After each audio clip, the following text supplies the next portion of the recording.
Hello and welcome to our 21st episode of the podcast Peace Matters. It's an IRP podcast which deals with international conflicts, geopolitics and international relations. My name is Stefanie Fenkert, I am the director of the IRP and I'm going to host two excellent guests today.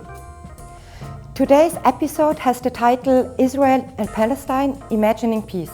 My guests are Omer Bartov and Hannes Swoboda. Omer Bartov is an Israeli historian. He's also a professor of genocide and Holocaust studies at the Brown University in the United States. And Hannes Swoboda, he is the president of the International Institute for Peace and a former member of the European Parliament. I hope you find this discussion interesting and revealing. All right, thank you so much, Omer Bartov and Hannes Swoboda, for joining me today. Omer, you just come also from Israel, as far as I understand. Maybe you can tell us a little bit about how the whole situation now, the war in Gaza, the situation in the West Bank, but also the government of Bibi Netanyahu, how is it perceived and how is it discussed from your point of view within Israel at the moment? Well, Israel right now is really split up. It's a country in pain and in shock, feels deeply traumatized, but it's also torn right in the middle. So, for instance, there was a demonstration on Saturday evening. There were large numbers of people there. They are desperate to have some agreement to free the hostages.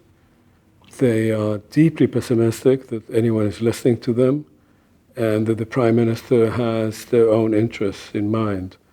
On the other hand, you listen to TV channels in Israel, to various spokespersons of the government, and they're on a totally different planet. So first of all, the country is just deeply divided. Apart from that, my sense is that Israel is so deep into its own pain, and parts of it also into vengeance for what happened on October 7th, that it's finding it very difficult to think rationally about what's going on and to have any empathy whatsoever for the population in Gaza, let alone the West Bank, which hardly ever even, is seen or discussed. And that means that the government can go on doing what it intends to do, particularly those more radical elements in Netanyahu's cabinet. Thank you, Hannes. What you just heard, he said it's very polarized within Israel at the moment. I would say maybe the same is also true when it comes to Europe and the European Union countries. I mean, how would you assess the same question when it comes to the European Union? Because we remember that especially Germany and all those countries have been quite supportive of Israel, obviously for many also historical reasons. But then recently we had a little bit of a shift when it comes, for example, to the recognition of Palestine by Norway, Malta or Spain. So the European Union, which was very united when it came to the war against Ukraine, now seems not to be as united as it should be. So how would you assess this situation at the moment within Europe?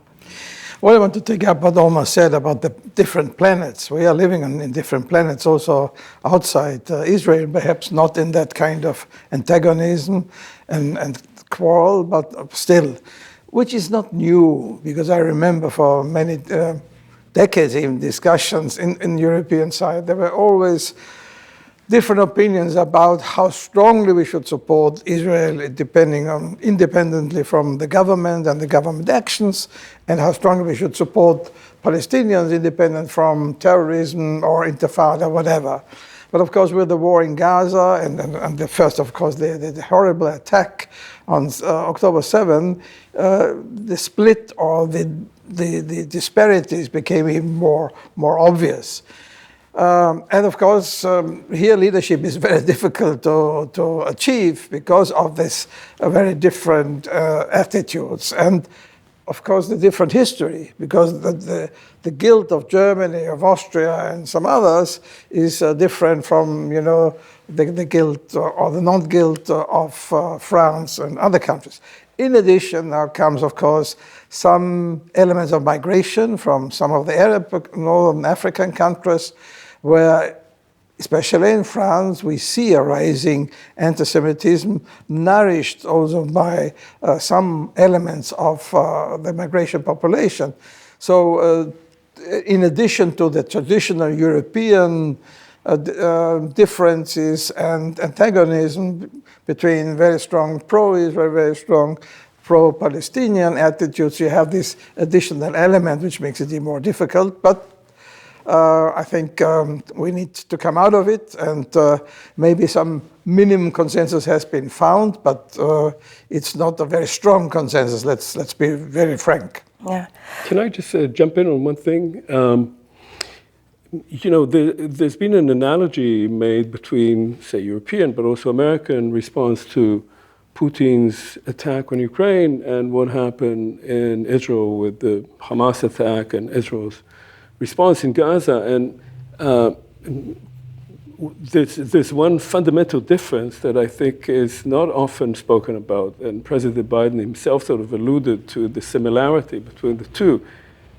But the main difference is that Russia attacked Ukraine. Absolutely. And Ukraine is a democratic country that is fighting for its independence, and that Europe also is trying to preserve the arrangement that was made after 1945, which, if it collapses, then Europe is in a very different place. In the case of Israel, the Hamas attack, of course, was a heinous attack, clearly war crime, crime against humanity, potentially a genocidal act. But Israel's response to it, the Israeli response to it, has been absolutely devastating. And however we define it, there's a fair amount of evidence of war crimes, of crimes against humanity, and Israel is under now investigation for genocide. And so Ukraine is not in that place. Ukraine is not being investigated for that, and it's not committed such crimes. So that's a major difference, and I think we need to keep that in mind. Absolutely. I couldn't agree more. Obviously, Ukraine was attacked unprovoked. And I would say, since both of you already referred to October 7th, which was not only brutal, but a crime in itself, obviously. But since you already mentioned it, the word and terminology, which is a very difficult and very polarizing and very politicized word right now, which is genocide. And you are an historian, and you also have been doing a lot of genocide research. Do you think that it makes sense in this very, very difficult atmosphere for us politicians, experts, etc., to talk about these issues, whatever genocide is, what are elements of genocide? Because I often have the feeling that many people are not at all aware about what genocidal elements actually could be there. So how would you say how difficult the situation right now is by talking about genocide?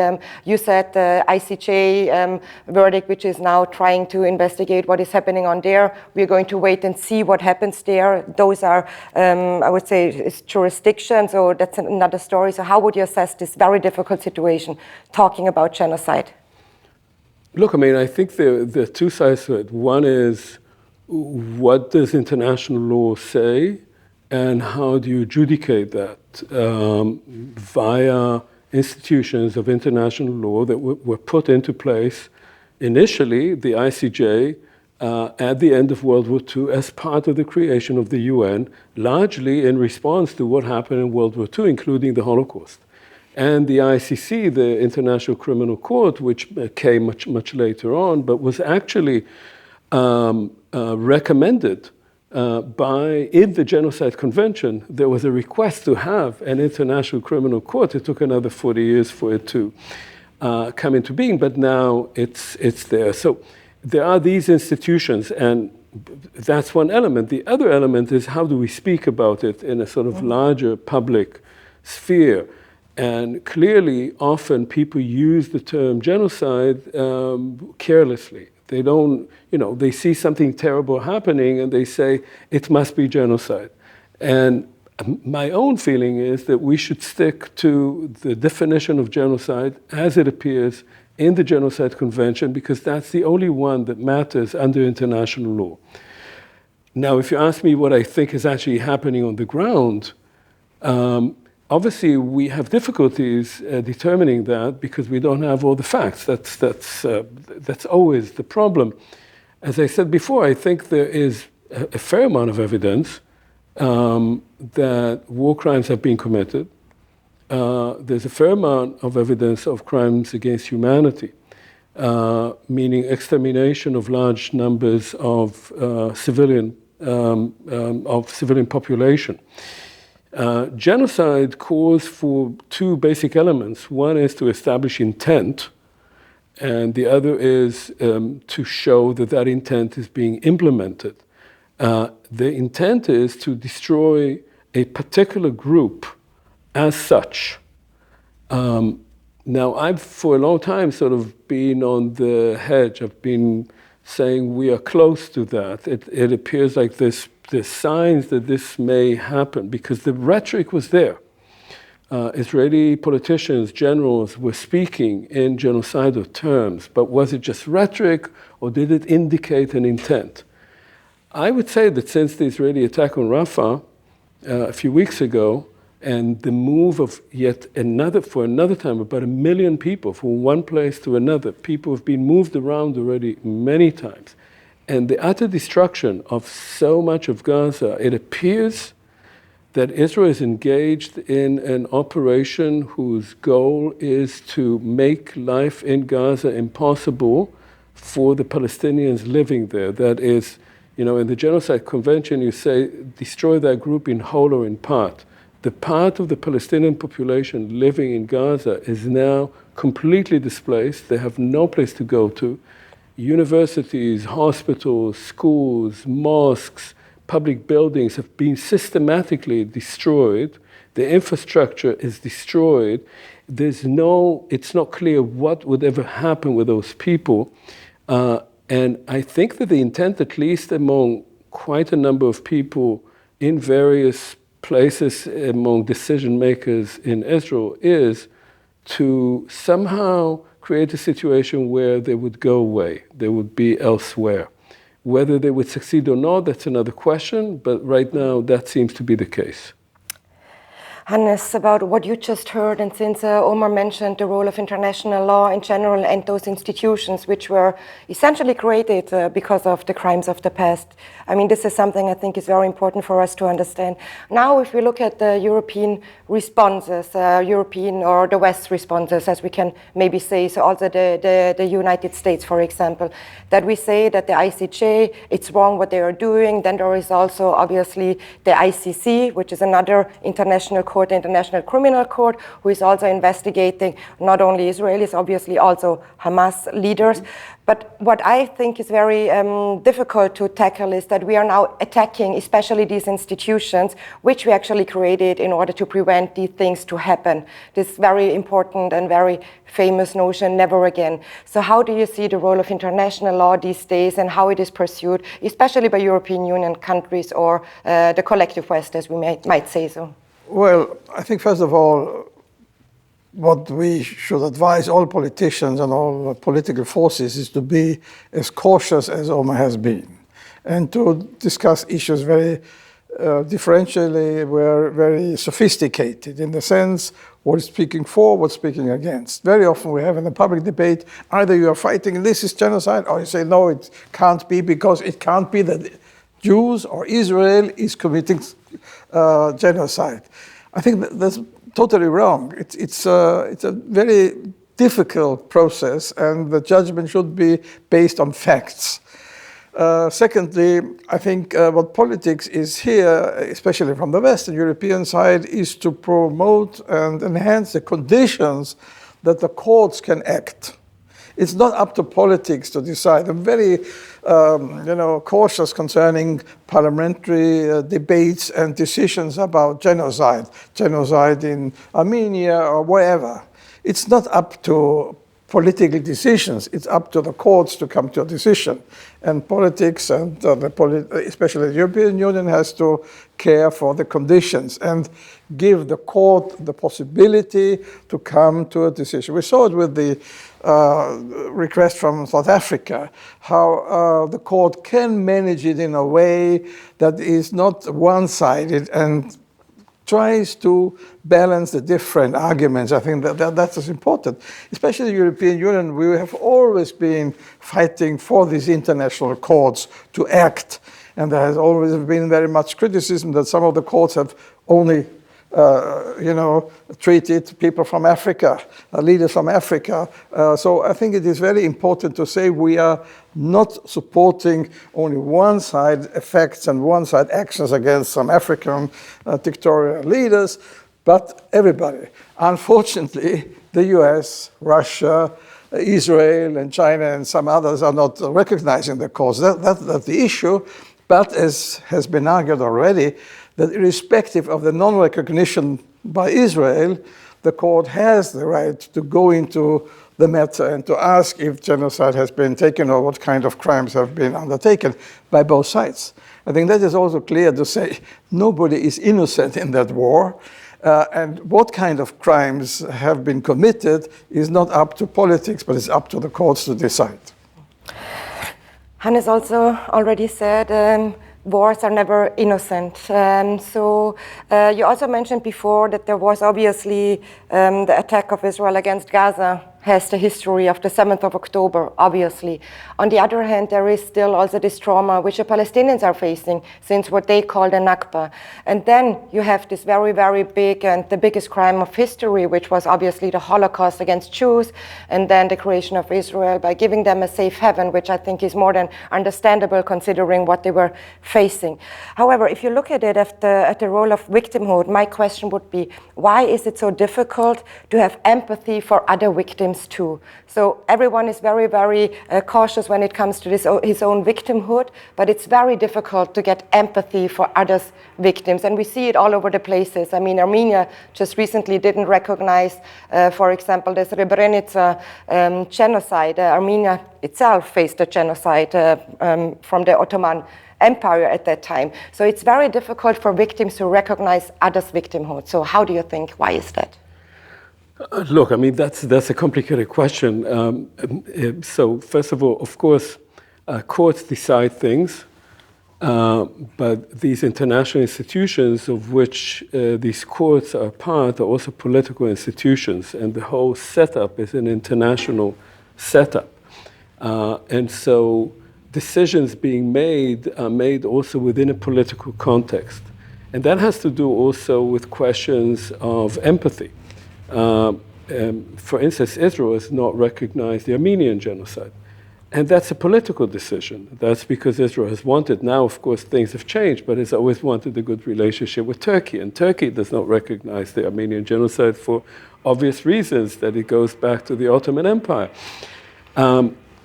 In the case of what is happening right now between Israel and the Palestinians, I would say the following. Various polls have been taken among Palestinians in the West Bank and in Gaza and among Israeli citizens.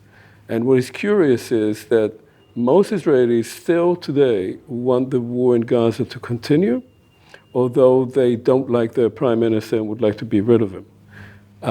Most Palestinians celebrated and still feel proud about the Hamas attack on October 7th, but most of them would not vote for Hamas. And so first of all, it means that there is a kind of split view in both camps. And it has to do with how you see yourself as a victim, and it has to do with how you perceive your leadership as incompetent. If you talk about the two sides, and that I think is really important to understand, where do you start? And you were alluding to that. You cannot start on October 7th. October 7th was, as I said, a heinous attack. But that attack came from Gaza. And Gaza had been for a long time, for 16 years, under an Israeli siege, with life in Gaza being close to unbearable. And that is connected to the fact that there had been a 57-year occupation of Palestinians by Israel. And that goes back to 1948. People don't know that most of the population of Gaza are either refugees or mostly descendants of refugees from what became the State of Israel, many of them coming from villages that were just on the other side of the fence. So there is a long history here, and that history means that if you don't start thinking about that, if you want to pinpoint, say, okay, October 7th was terrible and we have to get back at them, you are basically locking yourself into an ongoing cycle of violence where everyone sees the other side as attacking you and yourself as a victim. And there's nothing more empowering to carry out violence than a sense of victimhood. And so, to my mind, the way we have to think about this is to think out of that cycle of of guilt, and to think about it in terms of how do we resolve the condition whereby you have today 7 million Jews and 7 million Palestinians living in the territory between the Jordan River and the Mediterranean Sea, 50-50. And the 7 million Palestinians, most of them have either limited rights or no rights. The 7 million Jews have mostly, more or less, democratic rights. The government is kind of hedging on that, but generally they have democratic rights, and they're the bosses in that territory. If you don't change that paradigm, that goes back to 1948, the violence will never end. Hannes, about what you just heard, it has been a very, very long, very difficult conflict. I know you have been traveling many times to Israel and Palestine as well. So, and we didn't really talk a lot about the peace process recently. I would say maybe for roughly the last 20 years, there was not a real peace process ongoing in actually trying to come to a political solution. Because I think what most people do understand, that there might not be a military solution to the long-term conflict. What do you think? Like, who could be like one of the powers who could actually push, I don't know, Israel or Palestine, because the situation is still quite asymmetric when it comes also to international, I would say, reputation or recognition or sitting on tables. It's a very asymmetric position. Who could push for a process to be initiated, as difficult and as far away as it might look right now? First of all, just mention me. Let me mention a very brief experience I had when I was once visiting Gaza, and all of a sudden we were traveling. A blockade was done by the Israeli army, and for hours it was stopped. It was Ramadan, it was evening, the people wanted to go home and have their meal together with their family. And the Palestinians didn't move at all. The authorities said we could move as Europeans, and we said no, we stay here. So we stayed for 3-4 hours in our bus, and we spoke with the people. And it was so peaceful, and I said always, Israel can be so happy that the Palestinians are so peaceful and accepting occupation and all the concrete and measures undertaken by the military. It was true and wrong, because on the other hand, this kind of peacefulness was collecting hatred underneath, underground. And it spread, with Hamas, of course, being the perpetrator. So this is the situation. I only can confirm what Omer said from an outside experience. Now, who could do it? I think there's no one who could do it. But of course, the US could, and if Biden would be re-elected, hopefully, he could develop, together with some very, people who have some fantasy and some creativity, together, of course, with Saudi Arabia. I don't like the regime in Saudi Arabia, but for the peace situation, the peaceful development, it would be very important. And all the neighboring countries, including some European countries, or the European Union. I have to confess that Israel is not very happy about involving the European Union, in order to start a process. It is not, you can't get peace, you negotiate and you sign peace and that's it. It is a process where you have to promote statehood of the Palestinians in some way, Now you have the debate about one state or two state solution. For me, some hybrid form perhaps is possible to say, of course, you have to have a Palestinian Authority with a strong influence, separate from Israel, but on the other hand, you have to have some common institution from water supply and management to a common court for human rights, for respecting the human rights. I think it must be the international community. I cannot see anything else. The problem is that Israel was founded by decision of the UN, but Israel is not accepting the UN as a partner in this development. But it must be, because this one promise of 1947 to found two states, Israel and a Palestinian state, is still unfulfilled on one side. So I think the UN has to play a role, or the international community, for the acceptance in Israel. Still the US, in spite of some differences, and of course with a different government than the Netanyahu government, the US has to play a dominant role, a leading role, involving other countries as well, countries who have some sympathy for Israel more than for the Palestinian side, and of course the Arab neighbors. It must be a common effort. I don't see anybody singular to do the job, but a common effort of several states, of several organizations, including UN, could promote to go some sort of a whatever autonomous, semi-autonomous Palestinian state, but in some connection with Israel. They have to live together, irrespective of what happened, irrespective of 7th of October. There's no other choice. Omer, what Hannes just mentioned, he also mentioned Saudi Arabia, and we know that before the attack of 7th of October, there was a normalization process ongoing, especially also between Israel and Saudi Arabia. And the years before, that was still under the Trump government, there were the so-called Abraham Accords, which aimed at normalizing relationship between a couple of Arab states and Israel. However, the Palestinians at that time always and already claimed that the Palestinian question was left outside of these whole Abraham Accords. So they also felt kind of betrayed by their Arab neighbors who, at least officially, were also always pushing for them to support them. But in the end, effectively, not really a lot of things happened. So maybe the same question to you. How do you think could a peace paradigm be developed? Is it the US and maybe Saudi Arabia together? So first of all, I think that the immediate cause for the timing of the Hamas attack was probably, and some of these leaders have indicated that, was that the agreement between Israel, the US, and Saudi Arabia, each for its own interest, seemed imminent. And that would have completely swept the whole Palestinian issue under the rug, which was, of course, Netanyahu's policy for a long time, to say we can manage the conflict and we can reach a sort of international and regional peace, and the Palestinians will manage them. And Hamas, it appears, felt that they had to act. Now, they'd been preparing the attack for 2 years in advance, but I think that was the timing. Now, things have changed since, of course, and you cannot go back to what there was. But there is still a willingness, in fact, an interest by important Arab states, indeed not with the most pleasant regimes, but that's what we have, Saudi Arabia and various other Gulf states, and Egypt and Jordan, of course, who already have some kind of peace with Israel. They want to accept Israel. They want Israel to be part now of the whole thing, partly because of Iran.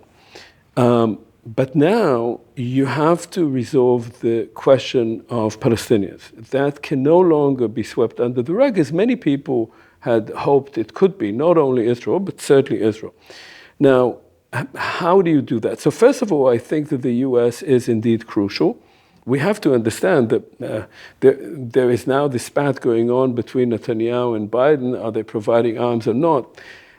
Israel cannot fight a war for another 2 weeks without constant supplies of arms from the United States. Israel has made itself entirely dependent on the United States for arms, for economic help, and very much for diplomatic help. That is, for the veto power that the US has in the Security Council, which is the enforcement agency of the ICJ.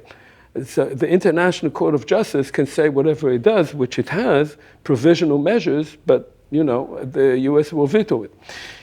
So the US is crucial, but the Europe is too. I think there is a new kind of thinking as to how do you square the circle of what I said before, right? The 7 million Palestinians, 7 million Jews, many of them living side by side. They're completely interlocked. The settlement project in the West Bank has made it impossible to have the traditional two-state solution done. It's without kicking out 600,000 Jews and creating a civil war in Israel. So what I've been impressed by is a plan that's called a land for all.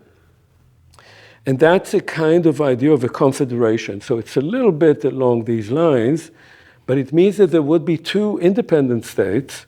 Their borders would be along the 67 line, but that there would be a distinction between citizenship and residence. You could be a citizen of one state, but a resident of another. So hypothetically, you could be a settler, you could remain in now the state of Palestine, you would vote for the Israeli parliament, but you would have to abide by the laws of the Palestinian state. You wouldn't be able to go out and uproot olive trees because you'd end up in jail or be deported. The same, you could be a Palestinian living in Tucson, Arizona, who would want to go back to Palestine, but your Palestine was Haifa. So you could become a citizen of Palestine, you could live in Haifa as a resident, but you would vote for the parliament, the Palestinian parliament. And then you'd have a top sort of authority that would deal with everything that is no longer separable, all the infrastructure, which is now so tied together that breaking it apart would be impossible.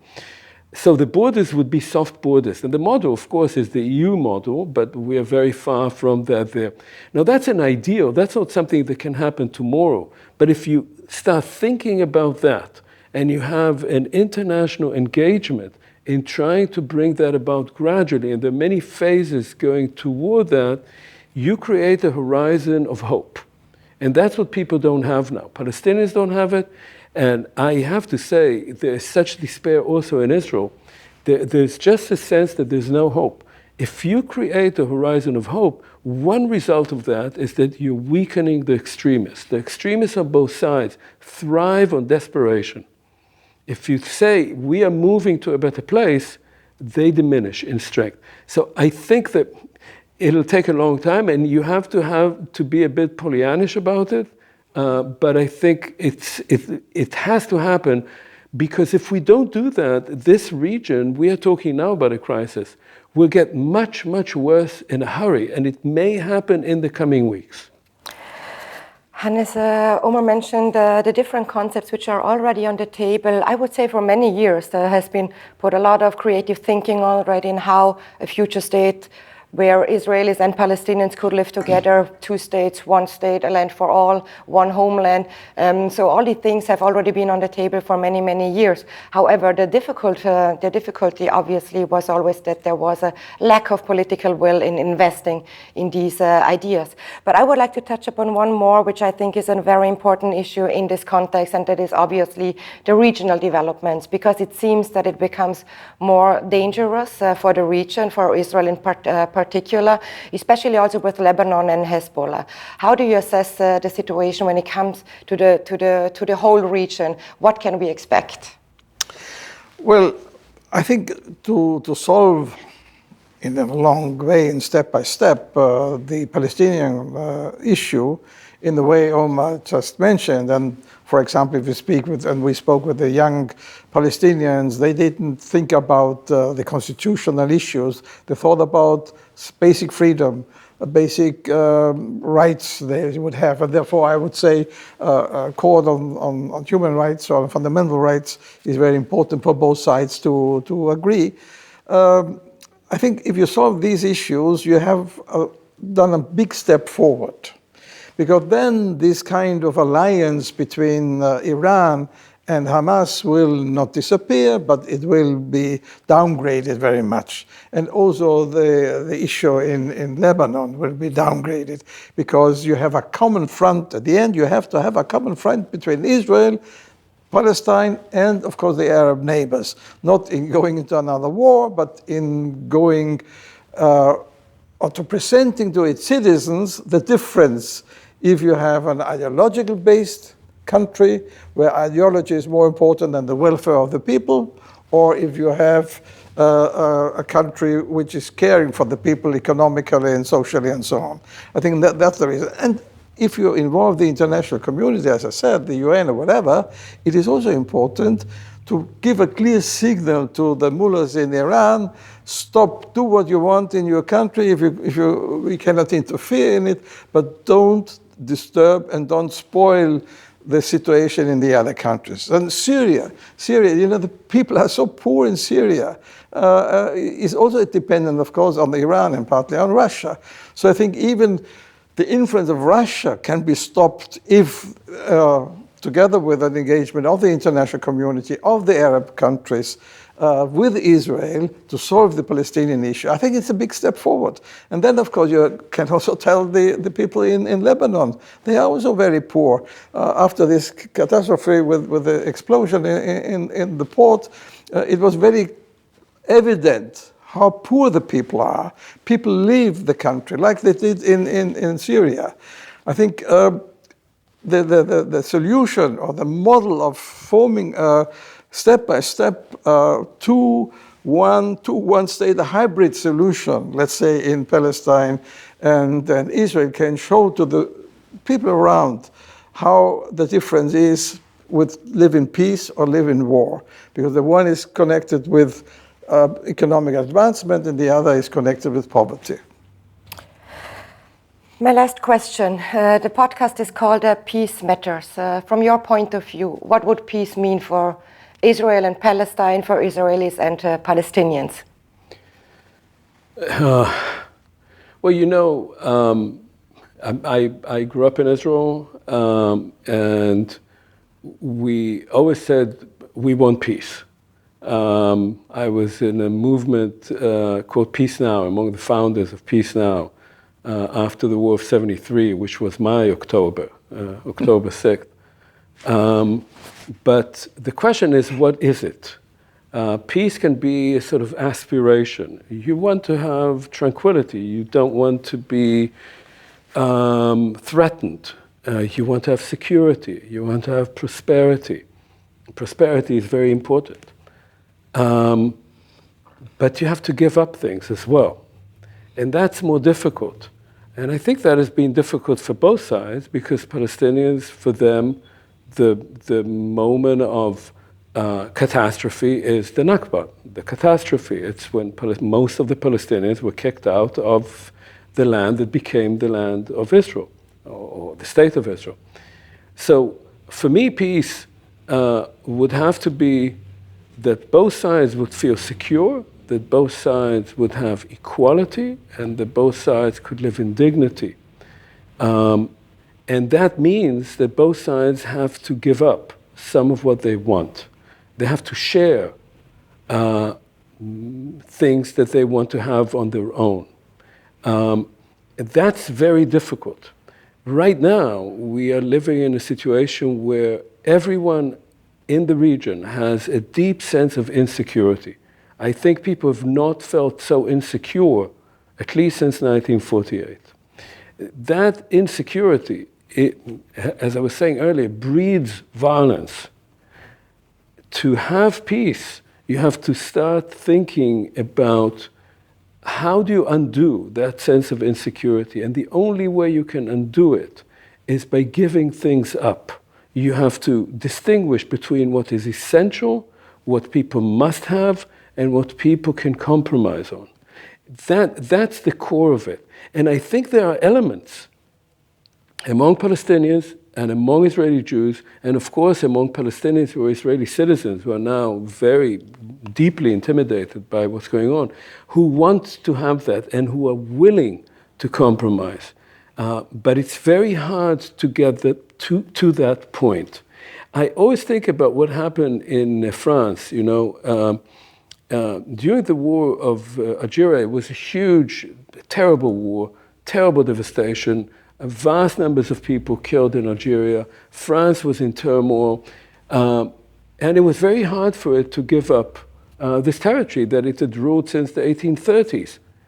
And once it did, France suddenly could become a modern state. France could actually develop. And that, to think about that in terms of what is going on now, how much creativity, energy, goodwill there actually is in both groups, and how difficult it is to tap into it because of this deep sense of animosity and insecurity. So that's where I would start, and I think it's a very long way ahead, but the peace has to be based on that, on both sides giving things up and recognizing each other's right to equality and dignity. Thank you so much, Omer. Hannes, same question for you. Briefly, basically, of course, fully agree.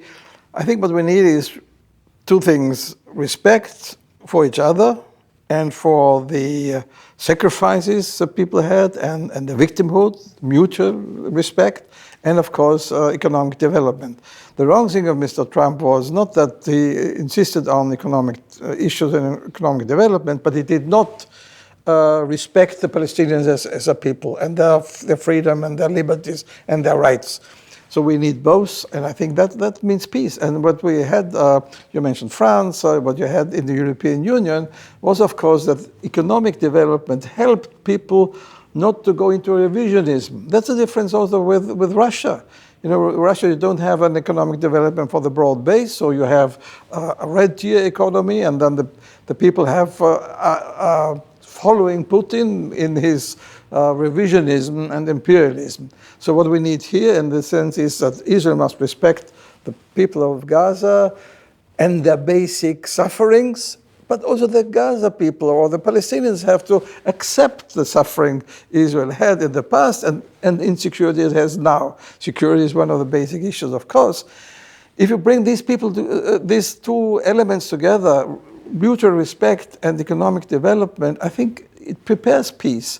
And then you have the international community helping both sides to overcome the ideology that you cannot move, that you cannot respect the other because the other murdered our friends. Yes, it is a fact. But nevertheless, you have to start to respect the other side as well. Omer and Hannes, thank you so much for your time and for your very interesting and valuable insights. Thank you. Thank you very much. If you like this discussion, please follow us on our social media, Twitter, Facebook, Instagram, or YouTube, and I hope to see you next time again.